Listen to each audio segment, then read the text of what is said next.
Hi, Emily. Hi, Amy. Hi, we're so happy to have you with us. And first of all, congratulations on being awarded Moments um, 2022 Robert S. Greenberger Journalism Award. Thank Um, you. I'm very honored and deeply appreciate the award. and we're happy to have you here to honor you and also, of course, to talk about your work. So, when I think about your work, I don't think this was the official, these were the official words on the award, but when I think about your work, the two words that come to mind are bravery and nuance. Um, I would say you've written about some of the most sensitive and emotional topics in the news, from abortion to transgender politics, from bullying in schools to the criminal justice system. And what jumps out at me as a reader is first your bravery in taking these on, because they are quite daunting as topics to write about, I would think. And secondly, your ability to deliver something genuinely nuanced that teaches us something new. So I wonder if, just to start out, you would talk about how, first of all, how you learned your craft and how you were drawn to write about these things, and how do you strive for a balanced approach to these highly contested areas? Well, first of all, thank you so much. I love those two adjectives, and I will try to live up to them. I learned my craft in a sort of haphazard way, which I think is true for a lot of journalists. Journalism isn't a licensed profession. It's really a trade in a lot of ways. And I think many of us have some help from teachers in school. And I had a wonderful instructor when I was at Yale College, Fred Strebe, who has taught so many great journalists.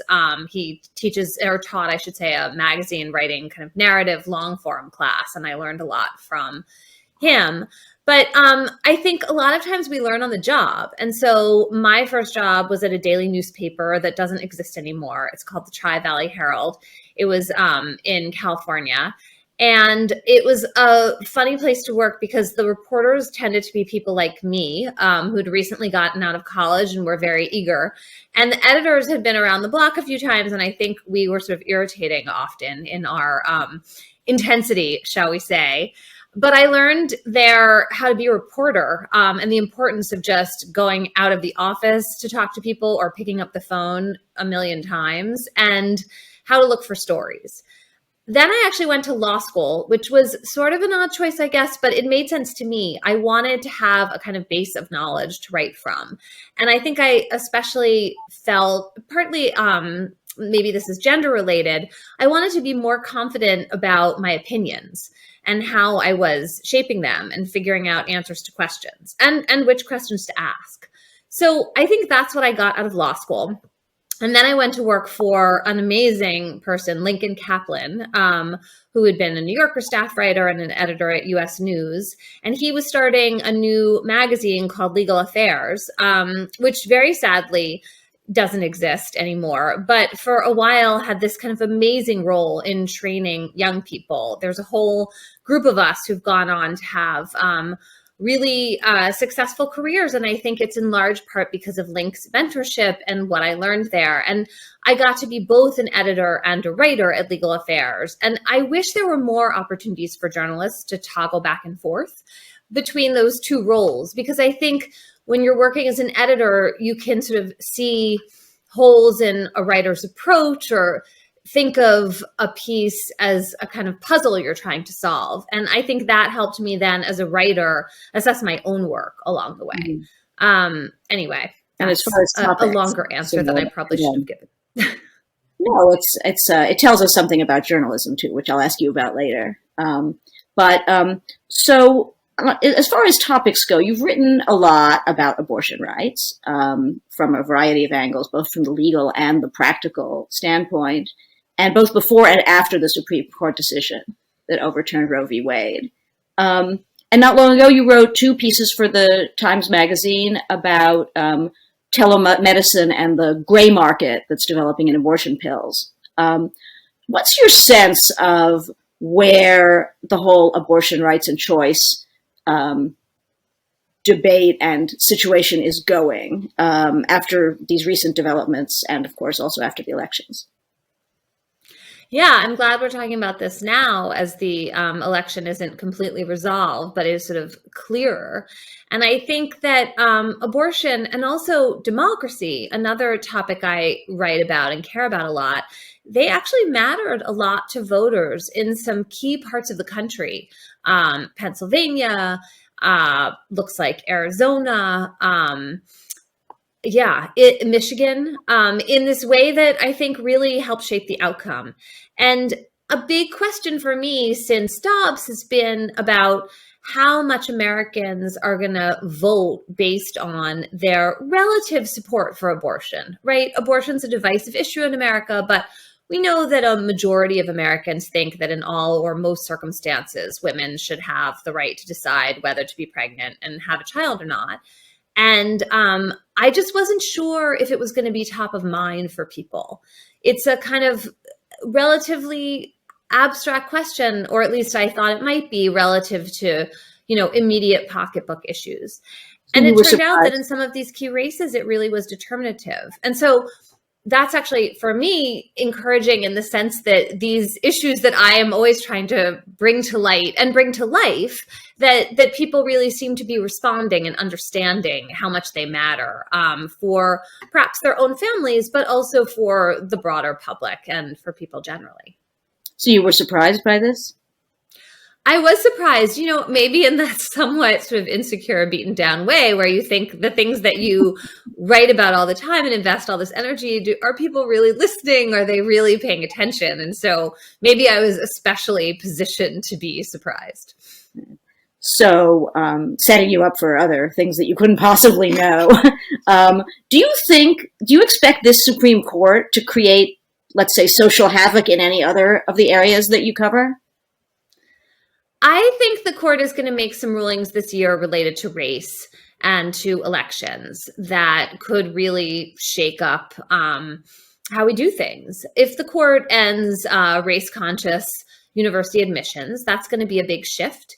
It may be that the schools will figure out a way to kind of compensate. That's something that's actually been happening to a degree in terms of providing abortion through telemedicine. And it's interesting to watch those sort of pragmatic responses take shape. It's a form of resistance, I think. I wonder about election law. We've had a lot of threat to sort of the basics of democracy in terms of candidates conceding races and acknowledging the sort of basic good faith nature and fairness of our election administration. And the court has a case this year called Moore versus Harper that could empower state legislatures to get involved in running or even subverting election results in a much more partisan way. And so I'm keeping a very close eye on that case. So pulling back from the court to sort of the ground again. I know, where would you say, looking back, where would you say are places your reporting has made a concrete difference? I know you've been involved in some exonerations of people in wrongfully incarcerated. Can you talk about that? Yeah, I want to start, if you don't mind, by telling you a quick story about a piece that I wrote while I was in law school. So my first year after law school, I worked as an intern at the Washington Post as a reporter. And I had a classmate, Tal Clement, who didn't have 10 full fingers. And he was not an American citizen, so he was trying to get citizenship. And he was caught in this truly endless bureaucratic loop where he couldn't give a set of full fingerprints. He just wasn't physically able. And at the time, we were talking about the INS, and they sort of didn't seem to be able to figure out how to divert him into some way out of this cul-de-sac he was stuck in. And his congresswoman had tried to advocate on his behalf, and it had not worked. And I wrote a piece about this for the Washington Post. And the next day, there was a press conference on the steps of the INS building in San Francisco where Tal was, and he was being welcomed into the building. And yes, they could figure out how to process his citizenship application. And I'm glad to report that he is a lawyer, I think a public defender or a defense lawyer in San Francisco, and an amazing person. That was one of my first tastes of being able to actually have an impact. And in some ways, it's like the most direct impact I think I've ever had. But you're right. I have written about, in particular, one case, Utico Briley, a couple of years ago, Utico heard me talking about my book about criminal justice on the radio. And at the time he was incarcerated in Louisiana, and he wrote me a letter saying that he was innocent and also explaining that he had a 60-year sentence for an armed robbery in which no one had been injured. And I wrote back to him and I helped him find a lawyer. That lawyer turned out to be my sister, Laura, who did an amazing job advocating for him. And then I wrote about what turned out to be his exoneration. And that was an amazing, for me, I think, really profound project to work on because of Utico's force of will. He really was fighting for himself. I was one of many people he wrote to looking for help. And every step of the way, he was just, insisting not just on his innocence, but that other people help him prove it. And so that was a very moving experience and a kind of untraditional experience for me to have as a reporter. Yeah, well, that leads, I guess, into my broader question, which is those are amazing stories, and it's kind of shocking and maybe humbling to see how journalism, a well-placed story, can move the needle in places where nothing else seems to work. Looking at journalism more generally, these days, what do you see as the state of things? I mean, is journalism under threat? Is online journalism, problematic in any way? What can be done to keep journalism strong so it can do these things and other things? I mean, I think in the marketplace, good local and good investigative journalism is under threat. For many years, there was this kind of coupling of display advertising, like from department stores, et cetera, and newspaper content. And everybody kind of assumed that those two things belonged together. And the ads were a cash cow for lots and lots of newspapers. And nobody really thought about how many eyeballs, there were no clicks, stories about, corruption at City Hall were actually getting. So when that coupling came apart and the ads of all kinds moved, to things like Craigslist and Google and online and away from traditional newspaper content, you saw the beginnings and the kind of continuations of a real free fall in the market for the kind of journalism that I do. And I think the kind of journalism that Americans really need to be informed on a whole variety of issues. And that remains a huge challenge. There are some nonprofit efforts to kind of fill this gap, but I don't think it's really a problem that we have figured out how to solve. And I also think that we are living in this increasingly polarized world in which people are going to different kinds of news sources, and there isn't a shared set of facts that the American public agrees on, and a real fragmentation of authority. In some ways, that's a good thing, right? It's great to have the sort of lots and lots of outlets and voices that you see on places like Facebook and Twitter, and everybody has this chance to speak. It's a kind of democratizing of access to speech and platforms. But I really worry about the fragmentation and the way in which misinformation can spread very easily. There isn't the same kind of incentive to post corrections if things are wrong, which I think I've increasingly see as a crucial part of what journalists do. So those are all developments that I think really have been very disruptive in terms of kind of shared sense of national community and trust. And the disinformation part of it in particular, which I see on the left as well as the right to a degree, is very unsettling. As a journalist, you want to feel like the information that people value truth seeking. And that sounds kind of lofty, and sometimes it can be very hard to get at the truth. But at least that we're showing our work, we're showing the steps we're taking toward fairness and accuracy. And when that isn't valued, or there's a lot of ways of subverting it, that makes me very anxious as a journalist and also just as an American. Mm-hmm. Well, in the run up to an election like these midterms, I wonder if you formed a view. I mean, a lot of us found ourselves wondering, well, what do people know? Like, what kind of information are they going into these elections with? I mean, do you have a sense now that it's over of whether that was worse than expected, better than expected? Do people have the faintest idea what we're seeing from, reading the Times or whatever? I think people did have some ideas. I mean, we thought before the election that what people cared the most about was inflation and crime. And that doesn't seem to be what determined their votes in parts of the country where abortion and democracy were clearly on the ballot. And that's just a really interesting contrast to think about. So in a state like New York, which, realistically, abortion is safe, elections are safe, there was a swing toward Republicans who, understandably, people might feel dissatisfied with whoever is in power during a time of high inflation and kind of economic pain.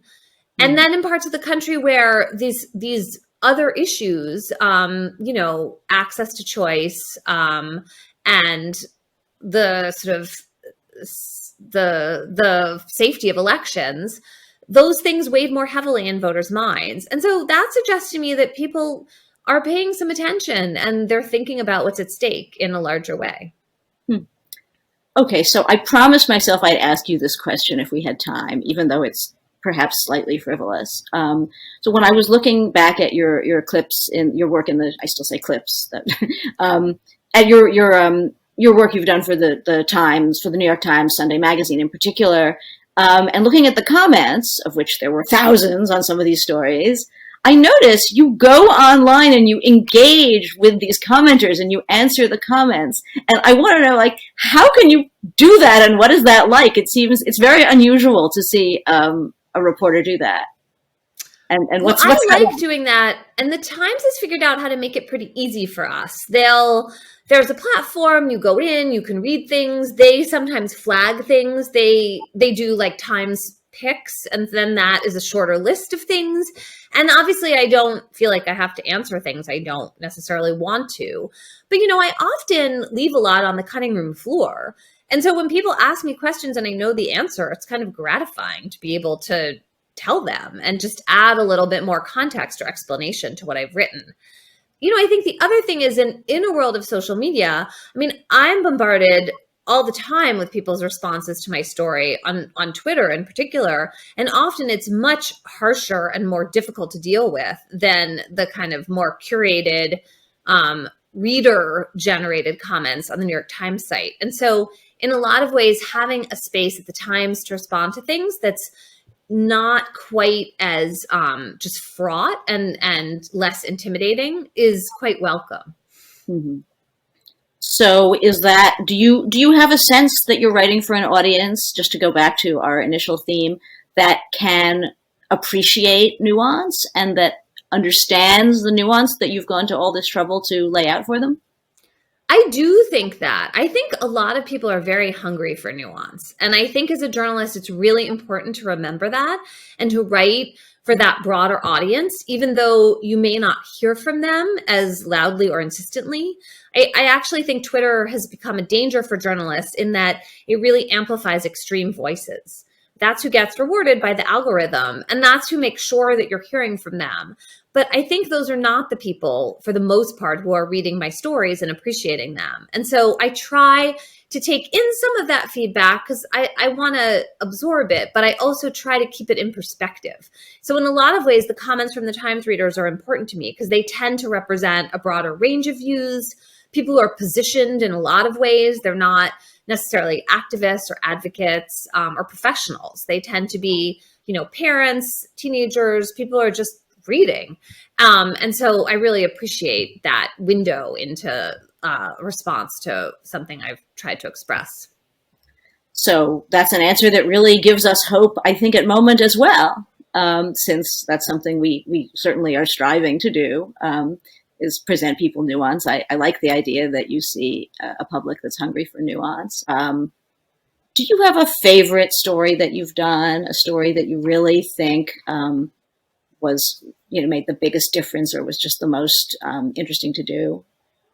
Oh, that's so hard. My favorite story is always the one that I'm currently working on because it needs to feel like it's the most important thing to me. I tend to always think that. But I think that my story about Utico, which I talked about earlier, really was so special to me. It wound together all these threads of things I've been thinking about for a long time. And that story and others I've done where I've been able to follow someone for a period of time and see the arc of their life change and maybe some justice that was missing enter the picture. That's a very satisfying feeling. So yeah, maybe I'll choose that one.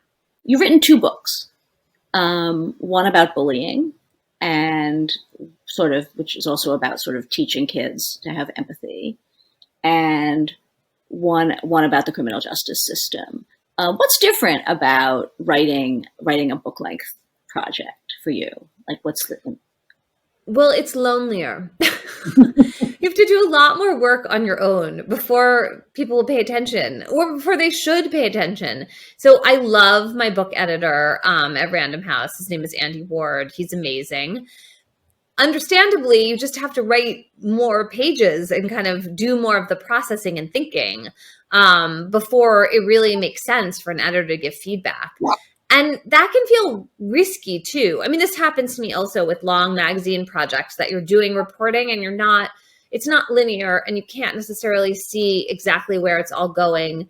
And I inevitably go down tangents, which are interesting, but not directly related in the end. But I have trouble seeing that at the time. It's like having your face kind of pressed against the glass. So I think that's a difference with book length projects. On the other hand, there's something enormously satisfying about writing a book because you just have this sense of wholeness to it, that it's going to be hopefully read and taken into the culture and into people's lives in a somewhat different, hopefully more lasting way. Mm-hmm. When you wrote the bullying book, you did a lot of in-depth talking with, first of all, with kids, teenagers, and with people in the environment of schools. And maybe I'm biased, but it seems to me those are 2 of the hardest things to do, is to write about things going on in education or in schools where everyone has an opinion, and to talk to kids in a way that really, really works. I mean, how did you solve that problem, particularly? I mean, I agree with you. I think it is really hard. It raises all kinds of issues of informed consent and maturity. Do kids really understand when they're talking to a reporter what they're letting on? And I was super aware of all of those issues as I was working. I mostly think the answer is to spend a lot of time. That if you just keep going back to people and you're building trust and you're getting to know them and you're making sure their parents are on board, I think that's important when people are under the age of 18, then hopefully you can address those issues. I also think you have to sometimes let something go. You may have a subject. I mean, this can happen all the time to journalists, but especially someone who's young. It may turn out that they don't want to talk to you anymore, or maybe like they shouldn't talk to you anymore. And so that's always nerve-wracking because when you've invested a lot of time with someone and you're planning to feature them in a particular way, and then it doesn't work out, that can leave you as a journalist with a hole to fill. But I think it's really important to stay alert to that possibility and to not put pressure on people to stick with the project if it turns out that it's for your benefit and not theirs.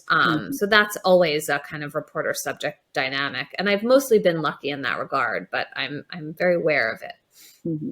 And just to take it back full circle to the political talk, what do you make of this move towards so much politicization of what's happening in schools? And so is that, if in fact we see that, cresting, the right wing, sort of the right wing. I do think we're seeing that. I think some of it's related to the pandemic because parents got so frustrated with school and it was such a just difficult topic. And also because of Zoom school, they were seeing directly much more what their kids were actually experiencing. I mean, I was like listening to my kids' classes for parts of the day. And I think that window for some people was unsettling. And then it made them want to investigate more and have more control maybe over what their kids were learning. And, what kids learn about, particularly about subjects that we haven't as a society really reached widespread agreement about, that is going to be fraught. I mean, I have really strong feelings about some of the things that my kids should or shouldn't be exposed to in school. I think lots of parents do. So I don't think it's surprising that this has become a kind of flashpoint for Americans. Mm-hmm. And do you think as the pandemic recedes, are you seeing changes in the politics connected to that, or you think it'll? I think the politics of the pandemic are becoming less acute, right? For better or worse. And I think some of the interest in schools and the controversy about schools has migrated to other issues. So I don't really think that that's over. And, there's some things that are good about that. I mean, it's good for parents to be involved in thinking about what their kids are learning. You can overstep that, I would argue. But I think this is part of why the local control of schools feels like such a natural fit to people, because that way they can have some input into what their kids are experiencing in the classroom. Mm-hmm. And one more big challenge for journalism, because it's really hard to figure out what's really going on in these issues, right? That's absolutely true. And you really have to sit for a long time. You have to have the kind of access where you can go back every week or every couple weeks to a class, but because it's like watching the grass grow most of the time to really have a feel for what is happening. Okay, I think we've sat a long time. Emily, thank you so much for this wonderful conversation. You were thoughtful on every subject, as we expected. Congratulations again on the award, and all the best. Well, thank you. Thanks so much, Amy, and thank you to Moment. And it's really a pleasure to talk with you.